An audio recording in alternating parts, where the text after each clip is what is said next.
Life, culture and current events from a biblical perspective. 2020 with Neil Johnson on Vision. You might like to join in our conversation today with all the talk of constitutional change for an Indigenous voice to the Parliament and identity politics focused on skin colours. Let's turn our attention to issues of racism, or as our special guest today says, the only thing worse, imagined racism. Back in 2005, James Macpherson and his wife Samantha adopted twin baby boys from Ethiopia. James says he's taught his black children that the only thing worse than racism is imagined racism. He says actual racism can be confronted and dealt with, but imagined racism, where racist undertones are presumed in every interaction, is a bondage from which you can never be freed, since the chains exist entirely in your own mind. Well, James Macpherson is an independent journalist, political commentator, contributor to Sky News, and the author of the book Notes from Woketopia, laying bare the lunacy of woke culture. James Macpherson, I might say, a special welcome along to 2020. Thanks, Neil. I appreciate you having me. James, enlarge a little for us about your family. Back to 2005, adopting a couple of beautiful boys from Ethiopia. Yeah, Joe and Ben, they're the absolute joy of our lives. They were 6 months old when we adopted them, born to a homeless 15-year-old girl who was HIV positive. She gave birth to them literally in a shipping container in Ethiopia. They were found, given names, and then put up for adoption. So it was our privilege to adopt them when they were 6 months old. Twin boys, they're now aged 17, and just great kids. We adore them. And at age 17, obviously they're impacted by the things they're beginning to understand and process, things that are going on in the world. No doubt there's been a lot of those sorts of issues and interactions with the Australian community in their 17 years growing up here. But how are they processing things as they're starting to hear about issues around racism and the division that seems to be happening so much of the Western world? I mean, they're still teenagers, but I think they find the obsession with race kind of amusing because they don't really think of themselves as black or white. They're just Joe and Ben, normal 17-year-old boys. So, I think they find the obsession with race kind of funny. The other night I said to one of my boys, it's time to turn the television off and go to bed. And he looked at me straight-faced and said, "What? Is it because I'm black?" And then a smirk started to form across his face, and we both burst out laughing because he understands that racism has become a bit of a joke. And of course, racism is not a joke, but it's become a joke because when everything is racist, well, nothing is racist. And so the kids are pretty well adjusted, to be honest. I've taught them, as you said in your introduction, that they may well encounter racism through their life. And if they do, then deal with it. But don't go looking for it and don't imagine it in every interaction. Otherwise, that's going to be a problem in your mind, and you can never be free of that. So they're pretty normal, well-adjusted kids, I think. Race politics. With me as your dad. Race politics seems to be everywhere, and whether we're looking at news that's coming out of the United States since Black Lives Matter, or now around issues, even presenting itself in the debate over the voice to the Australian Parliament. It almost seems, though, and let me just make a big, broad statement here, it's almost as though if you're white, you're automatically racist, which actually leaves everybody else from different races all not racist at all, but white people do appear to be the target. Any thoughts here on how this sort of race debate seems to be developing, James? Well, we've decided that we can divide everybody up into oppressors and the oppressed, and we've decided that if you're white, you're part of the oppressor group because of historical colonization, and if you're black, then you are automatically oppressed. But Neil, isn't that the highest form of racism, where you throw people in a particular bucket based on their skin colour? But that's the way the world has decided to organise itself at the moment, and it's quite unjust. And most of the racism that I see happening these days is done in the name of anti-racism. A word or two thought on Australian Aboriginal and Torres Strait Islander peoples, because all of a sudden there is a push on for constitutional recognition, and there are issues that are being raised around race. I think as a Christian believer, we would be wanting the best for Aboriginal and Torres Strait Islander peoples, but there are activists involved in the mix. Any thoughts here about how careful you tread when you're moving this direction, and some of the things that sound right may not be as right sounding and as right in practice as they might sound? Yeah, I think your assertion that everybody in Australia wants the best for Indigenous people. I don't think there's anyone who wouldn't want, the gap to be closed, as they say, and for Indigenous people to do well. And evidence of that is that we spend $30 billion of taxpayer money on Indigenous affairs every year. That's a lot of money, and I don't see anyone calling for that to be cut, because we recognise there are problems and we want to help. But the idea that we need to change the Constitution in order to give one group of people a special say on legislation based on nothing more than their skin colour is really just dividing the nation by race. Not only that, but just because some people are black doesn't mean they can speak for all blacks. So that's another problem. And in fact, one of the challenges that the Labor government have got at the moment is that they've got Indigenous politicians who don't want the Indigenous voice. So does the Indigenous voice speak for those Indigenous people, or where's their voice?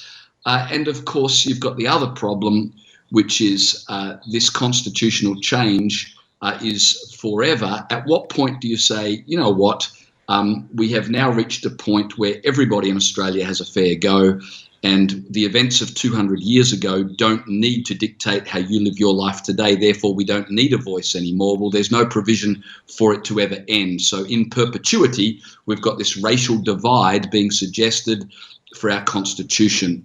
It sounds good because, as I said, it's based on the idea that, well, we want the best for Indigenous people. And there's not a person in this country who doesn't want that.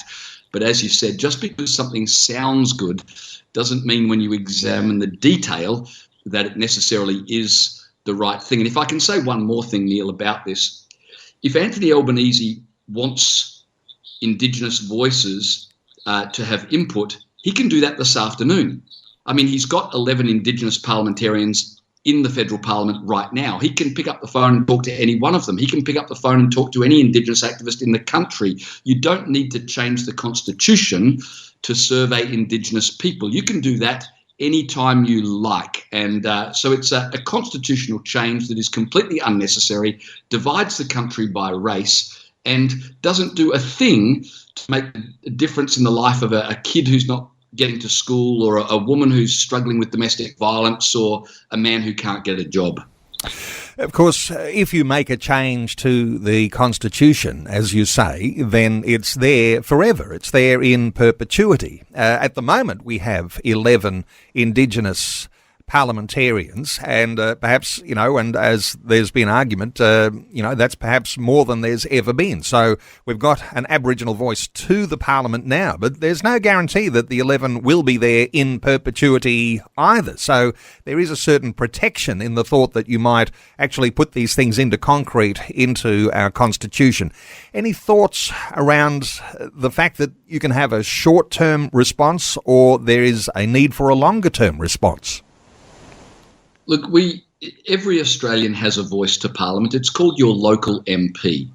And as you said, at the moment, to use the language of the left, Indigenous parliamentarians are overrepresented in Parliament. Now, I'm not saying that's good or bad, because the whole representation thing, you elect a local member, and if it ends up as, 100 Indigenous MPs, well, that's a matter for local electorates. We have a wonderful system of government in this country. We have one of the most peaceful, stable democracies in the world, and it makes no sense to go and make changes that really won't achieve much difference in the lives of Indigenous people in communities where real change is required. Of course, the focus of the debate around the voice is on Aboriginal and Torres Strait Islander people. Can't be ignorant of the fact that there are an awful lot of migrants who've come to Australia over generations, and they also have made a huge contribution to Australian society. You can tend to over-represent the debate around Aboriginal and Torres Strait Islander Australians. Should those migrants be forgotten in the debate, and ought there be some sort of recognition that comes into the Constitution for all of those who've made contribution in Australian life? The very brilliant Indigenous MP Jacinta Price offered that perhaps we should have an Asian voice to Parliament so that Penny Wong, the Labor MP, can be represented. If we ever want to know, well, how can we help Penny Wong? Well, we won't ask Penny, we'll just ask the Asian voice to Parliament. Now, she was being sarcastic, but the point was very well made. Sure, have an Indigenous voice, let's have an Asian voice, we could have an Italian voice, we could have an elderly voice, a disabled voice. Where do you end with this? We have a system of government where everybody gets a voice. It's called the Ballot Box. And it's the best form of government the world has ever been able to conceive of. We shouldn't be tampering with it. You've been outspoken as a critic of recent times of Labor MP Anne Ali, who's the Minister for Early Childhood Education. She says that the proposed code of conduct for politicians should focus on racism and microaggressions towards people of colour. She's saying that's alarming. What are your thoughts around Anne Ali, the sorts of things she's been pushing for, and whether they might actually be valuable or actually detrimental long run? Yeah, Anne Ali is the Federal Minister for Early Childhood, and she wrote in a submission to Parliament that she had, and I quote, witnessed instances of subtle racism and microaggressions towards people of colour. Well, notice that she doesn't complain of racism, but of subtle racism, and she doesn't complain of aggression towards people of colour. She complains of microaggressions. Well, I would have thought that was cause for celebration. Whatever racism she says does exist in Parliament is evidently so subtle, it's barely perceptible. And that's what a microaggression is. It's an offence so tiny you've got to examine it closely before you can be certain whether or not you should be traumatised by it. So this idea that we've got to start pointing out what they call microaggressions, it's an aggression so tiny that you've got to receive special training to be able to spot it.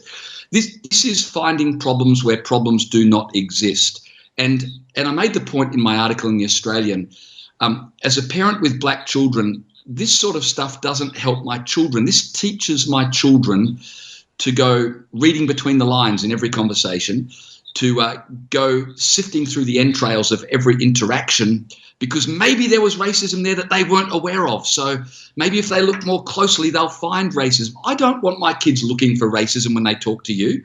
I don't want my kids walking through a shopping centre imagining racism hiding behind every corner. I want them to live lives free, where they express themselves, they believe the best of others, and others believe the best of them. And as I said earlier, if they encounter racism, then they can deal with it, but don't imagine it everywhere, because they can never be free of that, because that's the sort of racism that exists only in their own mind. So Anne Ali is wanting to institutionalise something to help my children. She's actually going to hinder my children if she keeps going on about microaggressions and subtle racism. Just let people get on with their lives. You know, Thomas Sowell, the great African-American economist, made the point that the best way to stop racism is to stop talking about racism. And in this country, we've got one of the most inclusive, most diverse, most welcoming countries on earth. And yet people talk about racism as if this is one of the worst places for a person of colour to possibly live. Well, you could only say that if you're deliberately being deceitful, or if you've never left this country to go to other parts of the world. Anne Ali, I'm sure, is a very nice person, but she doesn't help black people. by trying to issue of microaggressions and subtle racism. As you're appearing to say here, James, even the Voice debate, if you talk about racism, you run the risk of exacerbating racism, because there are those, and perhaps those are activists, who are focusing on the microaggressions. And this is what produces what I mentioned in the introduction, and we'll enlarge on this as we continue in the conversation, inviting listeners to join in too. The thing that's worse than racism: imagined racism. A biblical perspective on life, culture and current events. This is 2020 on Vision. A conversation around racism. Our talkback line open on 1800 316 316. You might have your own perception. You might have your own insight. Perhaps you're in one of those communities where you're listening to our broadcast today, and there's a significant Aboriginal Torres Strait Islander community in your neighbourhood. You might like to let us know what you think. Love to hear from people in those communities. So 1800 316 316. Our special guest is James Macpherson, independent journalist, political commentator, contributor to Sky News. Talking through these sorts of things, James, the microaggressions, as you say, these things can overtake your mind. You're looking for those things that you can perceive to be racist in people, almost like a paranoia. Any thoughts here?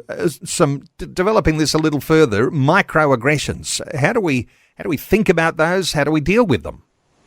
I'll give you an example, Neil. This is a fictitious example, but you can imagine if someone asked one of my sons, where are you from? And they took immediate offence, as if that question implies that somehow because they're black they can't be Australian. Well, that would be very foolish on the part of my boys if they reacted like that to an innocent question. But when you start making of so-called microaggressions, what you do is you train a small group of people to always be ready to take offence, and you train everybody else to be petrified of giving offence and therefore afraid to say anything. And so you get yourself into a ridiculous situation where, because I'm scared that if I ask my black son where he's from, he will interpret that as, what, you don't think I can be Australian because I'm black? So I don't ask him where he's from. And then because I never ask him where he's from, he interprets my lack of interest as somehow me not being interested in him because he's black. And so you get into this cycle of imagined racism where everybody's feeling offended or like they're walking on eggshells when nothing's actually happened. When my kids were young, a school teacher rang up very upset, and I said, "What happened?" And she said, I've made a terrible mistake. I've been racist towards your son." And I said, well, what happened? She said, "Well, your son offered to clean the whiteboard, and without even thinking, just as a joke, I said, well, you should really clean the blackboard." And she said, as soon as I said it, I was horrified, and I felt so terrible, and I'm just ringing to ask, could you put him on the phone so I could apologise for my racism? And I said, look, let me call you back. And so I asked my son, who was in primary school, I asked him about this incident, and I said, what did you think? And he rolled his eyes. He said, "Dad, her jokes are even worse than yours." I said, wait a second, do you think she was making fun of you because you were black? He said, no, it was just a stupid pun. So I rang the teacher back and I said, look, we know you. We know you're a lovely person. We know you're not racist. Please don't apologise to my son for racism, because you weren't being racist. It was just a dumb joke. But if you apologise for racism, you're going to teach my son that every silly joke and every pun and innuendo is somehow coming from a place of racism, when in actual fact, most of the time it's not. And so she never apologised to my son, and I was glad she never apologised, because it would have been stupid and actually counterproductive to apologise for that. So I think we just need to relax, recognise we live in a great country. I'm not saying racism doesn't exist. My son came home from school one time. He had a kid at school called me a piece of poo. I said, "Why did he call you a piece of poo?" He said, "I'm brown, so I'm a piece of poo." And Neil, I didn't get all upset as a parent. I just calmly said to my son, "What did you say?" And he said, "Well, I told the kid that he's a bird poo because he's white." And I laughed and said, "Great response. Do you want some McDonald's?" And we went and got a burger. I think that's the way typically we need to be. You can take the heat out of these things and not make it bigger than Ben-Hur. And again, I'm not playing down racism, but I'm saying that the left, they have turned racism into a joke. And that's, if you care about racism, then you ought not turn it into a joke by imagining that everything is racism, because then real racism is able to be gotten away with. So I think these things are important to discuss. Of course, if we're having a debate around the voice, race is prominent. We're in training, as you say, training to walk on eggshells. There's always going to be someone in the group who does overstep the mark, who does say the wrong things, who does look especially racist. Is there benefit in the fact that when there is a debate on, and even a conversation that we're having like this today, that does train us to say perhaps right things, but of course there's the issues around offence and who hears those that might never be resolved. But is there a sense in which there can be some good in some level of training, or is that too much down the lines of, responding to propaganda of those who want to manipulate and change our culture? What are your thoughts here? Personally, I get worried when they start to do anti-racism training. I don't need training to be a decent person, but I think there's a compulsion in people now to prove their virtue and to demonstrate that they're virtuous by being anti-racist. And so the way to prove that you're not racist is to make a big deal of the fact that you are not racist. But in doing that, all you do is bring race to the fore, when my boys just want to be treated like normal people. They don't want to be talking about race all the time. I tell my kids, the fact that you're black is the least interesting thing about you. And because, they've got incredible intellect, they're very funny, they're brilliant at sport, they've got interesting opinions on all sorts of things. The fact that they're black is, to be honest, the most insignificant thing about them. So to keep bringing that to the fore and making that the point of discussion is really to do an injustice to two human beings who are amazing people. The media is in the mix, and when there are those, and perhaps as you say, a small group of people who are always ready to take offence, it's those who are taking offence who are going to be in the headlines, and it looks like everybody's in the same boat. What are your thoughts for the way these things get propagated through the media, mainstream media picking up on perhaps the idea that all these microaggressions, that does amount to real racism? Then you've got other sides in the more conservative media who might be talking about the things we are now. But the media plays a big role in the way people perceive what's happening in the debate. Look, let's talk about Meghan Markle, because I think she's an interesting example of this. Meghan Markle is one of the most privileged people in the world. She lives in a $20 million house, I think it is, in the USA. She really doesn't have a worry in her life. But Meghan Markle's not silly. She understands the currency of popular culture, and the currency of popular culture is oppression or victimhood. And so she's gone to great lengths to make out like she has been badly treated because of her colour, and she's suffered terribly because as a black woman, the royal family were racist towards her. And I think we all know that Meghan Markle is not disadvantaged at all, but disadvantage is the currency that people recognise. So I think you need to take into account when you hear people, particularly our political elite, claiming they've been hard done by because of race. You've got to ask yourself, did you really suffer racism, or have you just worked out the currency of the culture is victimhood, and so you are selling yourself as a victim so that you have moral authority and you have cultural currency? And I think that's very prevalent at the moment, and it skews the entire debate. Is there a risk that if we implement a constitutional change and create an Aboriginal voice to the Parliament, that you actually might be cementing in place the victimhood of Aboriginal and Torres Strait Islander people. And as I've heard one commentator suggest, then that would need to be there would be a continuation of perpetuating that victimhood, and to actually to make sure that that body continues to exist. Any thoughts here about what will happen if we do have the voice and it's given on the grounds of victims versus perpetrators? I tell you how it will undermine democracy. And Anthony Albanese's been at pains to say, the voice doesn't have any special power. It's just an advisory body.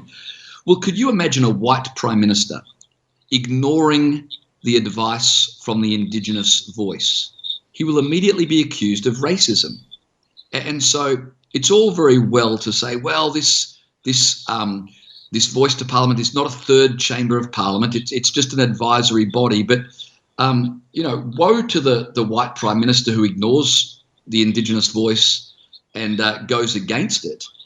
He'll be accused of all sorts of things. We're already being told that if you vote against the voice, you're racist.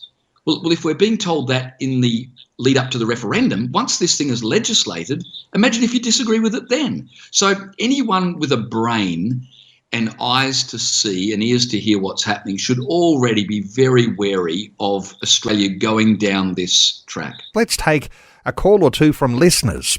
Let's hear from James, who's in Kyabram in Victoria. Hi, James. Welcome along. Hi, Neil. Hi, James.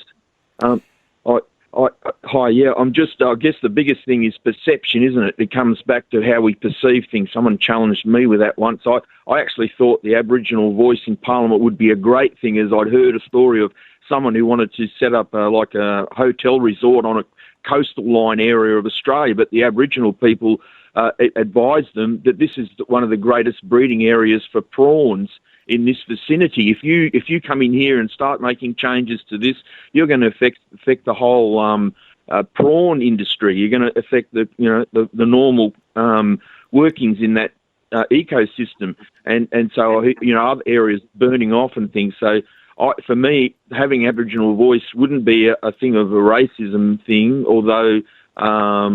But yeah, for me. I thought it's a good idea. It's a good thing to have them as the custodians to advise us about areas that we don't really know how to deal with. You're raising some important points here, I think, James, around the thought of Aboriginal land rights and whether that's different to having an Aboriginal voice to the Parliament. Let's get a thought or two from our guest, James Macpherson. Your thoughts for James in Kyabram. James in Kyabram, I think that story is brilliant, and it proves why we don't need a voice to Parliament, because there is no voice to Parliament right now, and yet they were made aware there's a major fishery issue there, and so they should consider that in terms of the development. Now, that happened, as you tell it, before we've got any voice to Parliament. So doesn't that prove that this can already happen without having to change the Constitution? The other thing that's happening, of course, is that Dan Andrews in Victoria decided to rename a hospital in honour of Queen Elizabeth, and the local Indigenous people complained, why were they not consulted? That had nothing to do with land rights. It was just that area has always been called by an Indigenous name, and they thought, well, if you're going to change the name of the hospital, we should be consulted. In Queensland, Anastasia Palaszczuk has announced a hydro project, and Indigenous people in the area have said, well, hang on, we haven't been consulted yet. Why haven't we been consulted? They're, of course, the previous owners. Well, the current owners of the land hadn't even been consulted yet. Once we get this voice to Parliament, it will increase demands that Indigenous people be consulted about everything from developments to the changes of names for hospital and everything else you can imagine. But back to your story, I think your story proves my point, that people can speak up and make government aware of issues without having to have a constitutionally legislated body to do so. James in Kyabram, how are you feeling about that? Well, like the Bible says, through the multitude of counsellors, so we can sort of have it, rather than them having saying, why weren't we consulted, but if they have someone in there, then, but not that I want to change the Constitution, but that the multitude of councillors can help us in making decisions. So the more people we have them advising them and saying, hey, have you considered this part, putting their tuppence in or a lot more, towards that issue. That was my thoughts, not constitutional changes, but rather than having them say, why haven't, so they're aware what's going on and they can contribute. So consultation is clearly a very, very essential element of how we manage all of those issues in the nation. But James in Kyabram, thank you so much for your call. Our talkback line open on 1-800 316 316. Let's take another call. Sterling is in Ararat in Victoria. Hi, Sterling. Welcome. Hi, Neil. Thanks for that. And hi, James. Look, guys, 5 years ago, we were having a debate about marriage equality, and we were asked a rather benign question: do you support people's, choice to marry whoever they want? And people voted yes, obviously, and it got up. However, since then, we've seen a lot of things like transgenderism, gender identity, gender fluidity, and goodness knows where it's going to go. My main concern is it's a benign enough question. Do you support an Aboriginal voice to Parliament enshrining Constitution? I'm a bit worried that that's the wrapping, and it's not until after we buy it do we find out what the contents are. I'm a little concerned what this is. This may be another Trojan horse like the marriage equality legislation. Sterling, good thoughts all about the wrapping. James Macpherson, thoughts here for Sterling? Sterling, you're only the second caller of the day, but I'm going to award you Caller of the Day award. I think you make a great point. When you're dividing the country by race, it's not benign. The question, as you pointed out, is going to sound lovely and it will appeal to people's good nature, but that's the problem. And the same-sex marriage question was the same framing. It appealed to people's better instincts, but it came with an agenda, and this will prove to be the same. I think you're spot on, Sterling. Sterling, thank you so much for your call. Our talkback line is open on 1-800 316 316. James, let me bring in a dimension here which we haven't really raised, and regular listeners know this is the way we talk about things on 2020. As Christians, we'll say we are one race, the human race. We can talk about, different ways people define races. We can say this skin colour or that skin colour or this characteristic or that characteristic, but ultimately we're one race. And so arguments over skin colour and sole physical characteristics, these are the sorts of things that perhaps as Christians we can process through a worldview that's actually shaped by the Bible. Any thoughts here for how Christians see issues around race? Yeah, the Apostle Paul writes very simply. He says, in Christ there's neither male nor female, Jew nor Gentile. So he deals with gender and he deals with race or ethnicity. And now, he says there's neither Jew nor Gentile. Now, when I come to Christ, that doesn't mean I stop being a white Australian. So what does Paul mean when he says, well, there's neither male nor female? When I come to Christ, I'm still male. So what's Paul talking about? What he's talking about is this. He says, when you come to Jesus, your gender or your ethnicity, they stop being the essential thing about you and they become the incidental thing about you. The essential thing about our character is that we're made in the likeness of God. Incidentally, I'm a man. Essentially, I belong to Jesus. Incidentally, I'm a white Caucasian. Now, when your race or your gender is essential to who you are, it becomes a right that you demand. But when your gender or your race is incidental to who you are, instead of it being a right you demand, it becomes a gift that you bring to contribute to everybody else. And so as a Christian, it doesn't mean we're no longer gendered or we're no longer belonging to a particular race. It just means that's no longer the essential thing for us, and that's no longer the prism through which we see every issue. Our race and gender still exists, but it's a gift we bring to contribute, not a right that we demand. And that's the recipe for harmony in society. And as Christians, that's that's what we have, and that's our contribution to the debate. And as Christians, of course, and recognising that there are in our history some things we'll classify as some atrocities, particularly where there's been massacres and all sorts of things, and people will want to divide there along race lines. But there is an essential thing to recognise, and get your thoughts here, James, that the Christian community, based on a biblical truth, has been able to see all people as equal, and therefore there's a potential Christian opportunity here to be able to speak into the debate as it continues, because we've been the ones now with the track record that have actually recognised the equal value of Aboriginal people, whereas that was not recognised outside of Christianity. Jesus brought a radical thought to Jews of the time, and that is that you become right with God, not by birth, not by being born into a particular family, but by faith. And therefore, your relationship with God is not based on your family lineage. It's based on the condition of your own heart. This was a radical idea, but it sets everybody free to be judged on their own merits rather than to be thrown into a bucket because of their skin colour or their ethnicity. Now, this is a wonderful gift, and this creates freedom, this idea that God judges us or deals with us according to our hearts, not according to our family lineage. And therefore, we deal with people according to who they are on their own merits rather than prejudging them based on their skin colour or their ethnicity. It's one of the great gifts that Christianity has given to the world.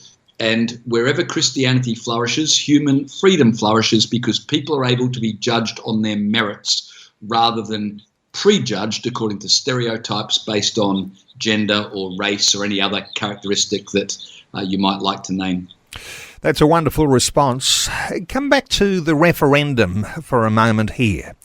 We'll be asked to vote a yes or a no for an Aboriginal voice to the Parliament, for inclusion in our Constitution and some recognition in the Constitution. I guess not too many are arguing with that, but how that looks and if that includes a voice to the Parliament, we'll be faced with a referendum, James, and there'll be a side and there'll be an opposition, the yes and no vote. Any thoughts as to how that looks like it might unfold? We might recall back to the marriage debate when there was funding for a yes vote, but there was no funding for a no vote. How do you see things developing with a referendum that might be upon us around this, the Aboriginal voice? It's a great question, Neil. The funding issue has been raised in the media. I'm not sure how many people would have paid much attention to it, but it's very interesting because Anthony Albanese has floated the idea that the government will not provide funding to either side of the debate. Now, that sounds very fair, but you've got to understand that corporate Australia has already gotten behind the yes vote for a voice to Parliament. Now, there's a reason corporate Australia do that. It's the same reason that corporate Australia get behind every LGBTQ plus initiative. It's not because they care about gay people. It's because, as we talked earlier, they want to demonstrate how virtuous they are. It's a signal. And so when the government says, well, we're not going to fund either side of the debate, they make that comment knowing full well the yes vote will be funded by corporate Australia, which is why Indigenous people like Warren Mundine, a former president of the Labor Party, why Jacinta Price, a current federal member of Parliament, are arguing that there needs to be funding for both sides, because if there's no funding, the no vote is at a distinct disadvantage because corporate Australia, wanting to prove that they are not racist, has already gotten behind the yes vote. All right, coming back to microaggressions, this is where we began our conversation and talking about the way we're offended by some of the comments that we might hear or some of the actions that some people have.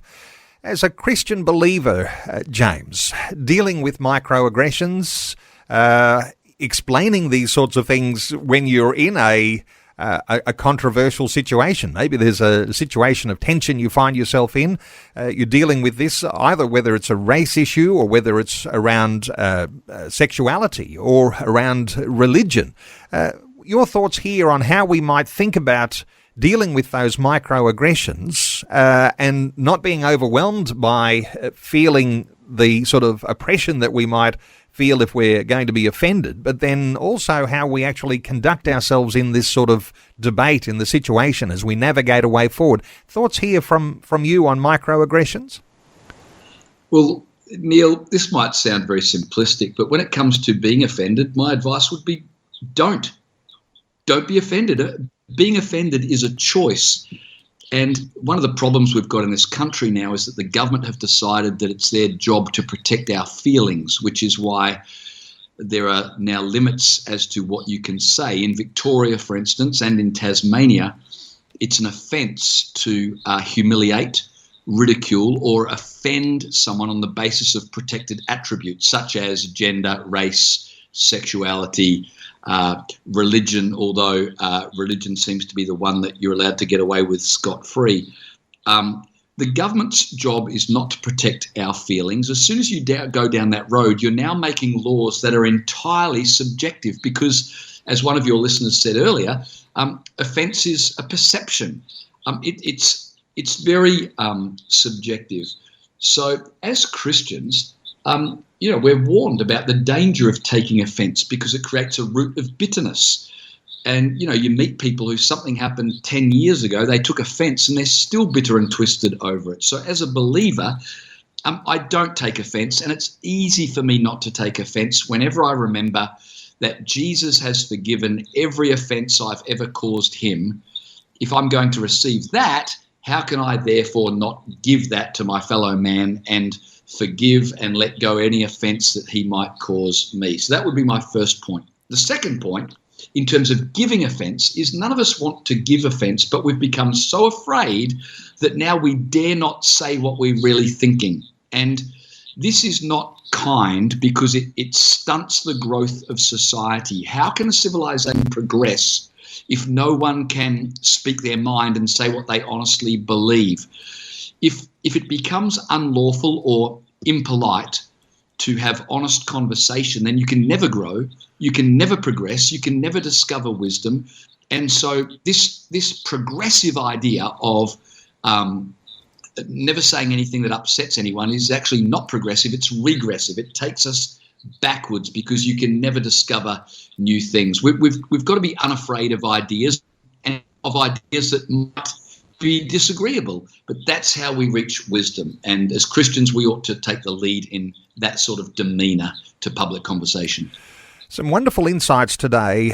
Anytime you see or hear of the word offend, you'll know that you're dealing with feelings, oftentimes with those microaggressions.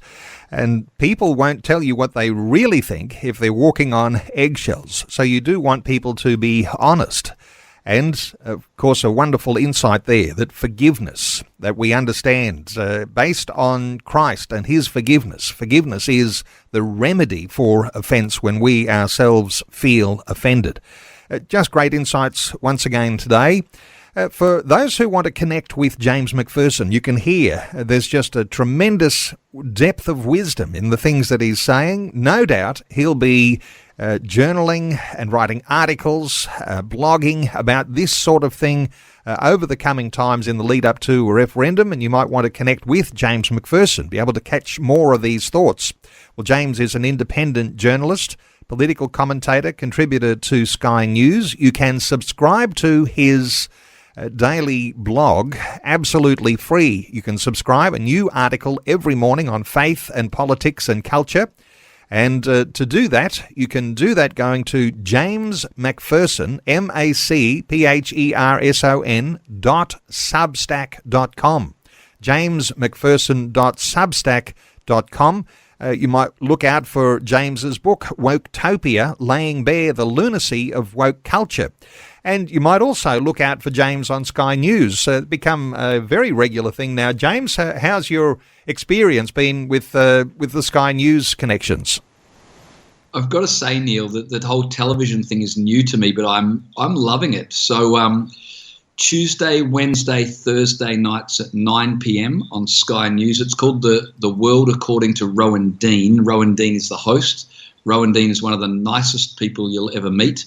And I'm a guest on that show every night at 9 p.m. And so if you've got access to Sky through Foxtel or through the Flash News app that you can get on your phone, I'd love you to watch it. The other place you can get my writing is at the Spectator magazine. And if people are looking for good news sources, spectator.com.au, you can subscribe there, and they publish 4 or 5 articles every day from it's not a Christian publication, but it's very much a conservative, traditional publication, giving great opinions on politics and cultural matters. A lot of Christians write for the Spectator, and I would encourage people, if they're looking for a really good alternative news source, you can't do worse than subscribing to the Spectator magazine. Well, there's a lot of ways you can connect with James Macpherson. And James, really appreciate your insights today.